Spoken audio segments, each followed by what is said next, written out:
Buenas tardes a todos, mi nombre es Damiro Valerio, estudiante del noveno semestre de Ingeniería Civil en el Instituto Universitario Politécnico Santiago Mariño,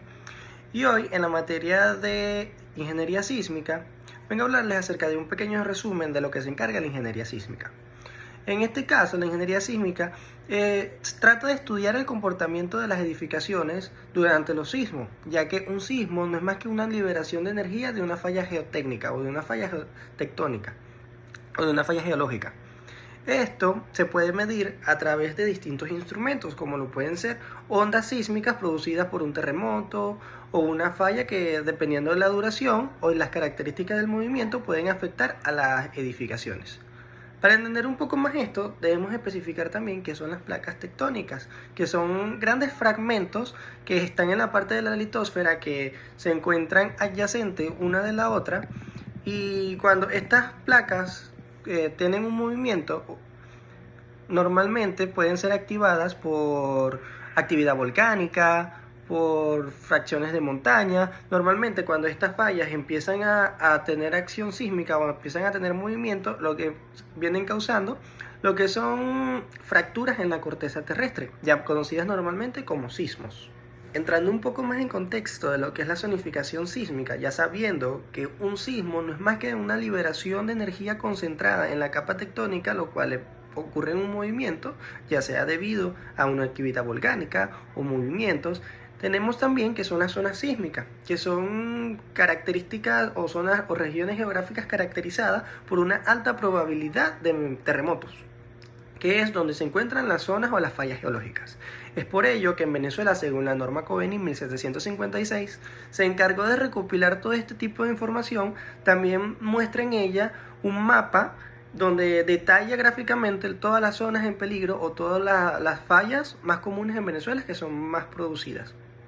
También hay un cuadro donde lo clasifican del 0 al 7, dependiendo del estado o dependiendo de la región,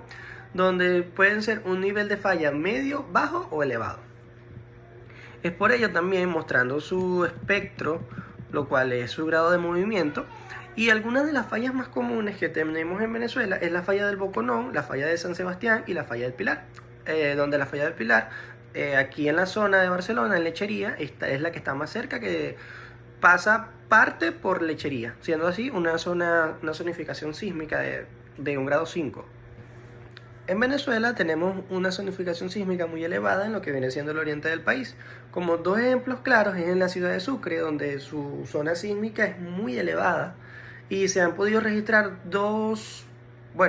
muchos movimientos telúricos. Sin embargo, dos que fueron los más catastróficos, por así decirlo. En el año 1929, donde el epicentro fue de las cercanías de Cumaná, donde el movimiento o la acción sísmica tuvo una magnitud de 6.9 en la escala de Richter, y en Cariaco en 1997, donde el epicentro fue cerca de Cariaco con una magnitud de 6.8. Según este tipo de información recolectada en la norma Coveney 1756-2001 o 1756-2019, que es una misma edición ya actualizada, exige, según la zonificación o distintos tipos de criterios para la edificación que se vaya a realizar, tanto si es una escuela, si es un hospital, si es un estadio, si es un cuartel general. Esto va a tener un grado de diseño, permitiendo así la seguridad de para lo que se vaya a utilizar, o dependiendo del uso, ya sean centros comerciales muy grandes, sean viviendas o sitios de gran envergadura. Es por ello que debemos de tener en cuenta la diferencia de una amenaza sísmica y un riesgo sísmico, ya que una amenaza sísmica es la probabilidad de que este sismo ocurra comparando o teniendo en cuenta su intensidad y su frecuencia, basándose en factores naturales o de la actividad tectónica.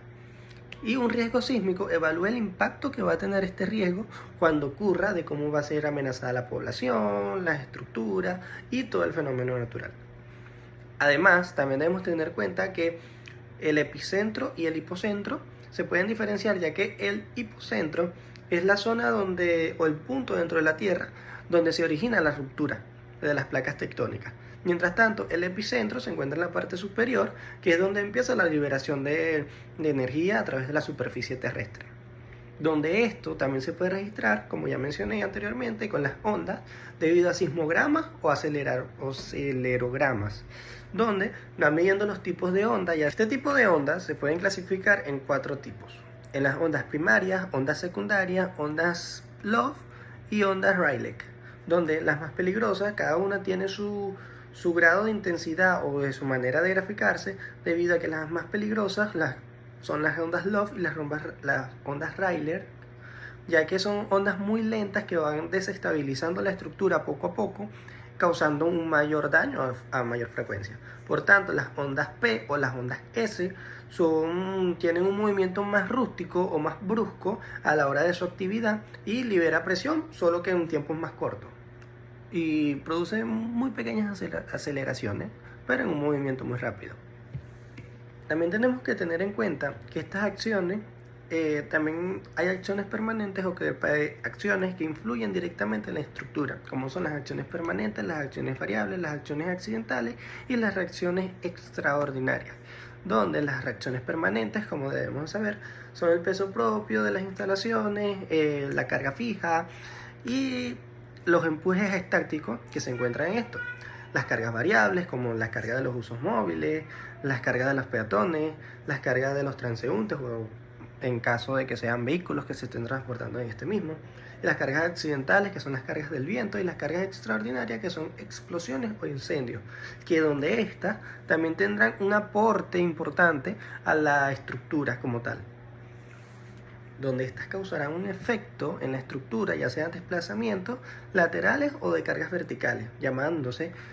efecto P delta. También tenemos el efecto de columna corta, lo cual es una concentración de energía de esfuerzos por restricciones parciales por las columnas, incrementando la reducción de la ductibilidad.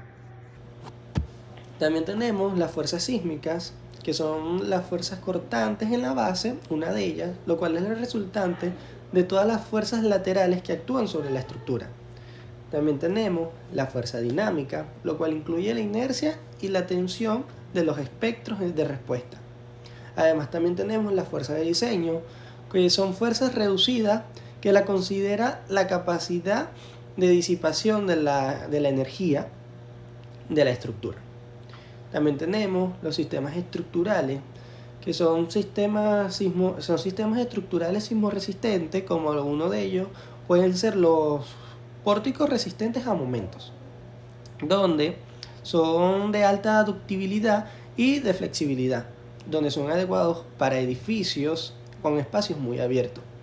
Otro sistema estructural son los muros estructurales, que ofrecen una mayor rigidez y menor manera de derribarse.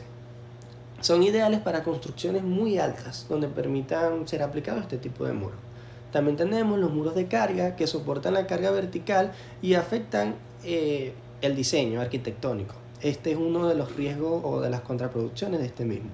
Otros sistemas son los sistemas mixtos o duales, que combinan muros y pórticos, optimizando su rigidez y ductibilidad. Además, también tenemos el análisis estructural para las edificaciones, los cuales está el estático equivalente, que es la simplificación mediante fuerzas laterales distribuidas. Es útil para edificaciones regulares y muy bajas. También está el diseño dinámico,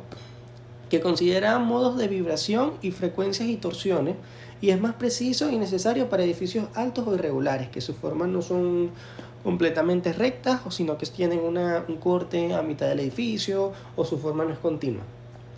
Teniendo en cuenta todo este tipo de diseños y todo este tipo de fundamentos para el diseño sismo resistente, ya que no debe de tenerse claro que las mismas ondas que van a estar en una zona no van a ser las mismas para la otra, como lo pueden ser. No es lo mismo diseñar una edificación para el estado Sucre que una edificación para el estado Bolívar, ya que esto se debe a que el estado Sucre, su zonificación y su tipo de suelo es un tipo de suelo un poco más riesgoso, ya que su zona sísmica o pasa una falla muy importante por ahí que siempre está activa. No es lo mismo diseñar un edificio allá que un edificio en el estado Bolívar, ya que su zona sísmica es mucho menor o casi cero. No cero, pero sí está en un nivel muy bajo, debido a que este se encuentra en el macizo guayanés, que es un macizo que tiene cientos de años, que es una piedra que surgió directamente del periodo Cretácico y no es uno de los suelos más rígidos o más firmes de Venezuela. Es uno de los mejores suelos para realizar construcciones, ya que es por eso también que Puerto Ordaz, o la ciudad guayana, es una de las ciudades mejor planificadas del país. Con esto me quiero despedir diciendo que es muy importante tener en cuenta las zonificaciones o la sismoresistencia para aplicar la ingeniería civil, ya que esto puede causar muchas contraindicaciones al momento de realizar un mal diseño, no teniendo en cuenta la sismología del país o el diseño topográfico o el perfil de la zona espectral, para permitirle al edificio tener un grado de libertad brindándole seguridad, ya que también debemos de tomar en cuenta que en Venezuela las normas para el diseño de edificaciones sismoresistentes aplica que tanto el ingeniero tiene 100 años de responsabilidad con la obra después de construirla, después de ser construida, y puede pagar hasta con más de 10 años de cárcel debido a todas las vidas que se pierdan en esa edificación. Muchas gracias por su atención, espero les haya gustado este exposición.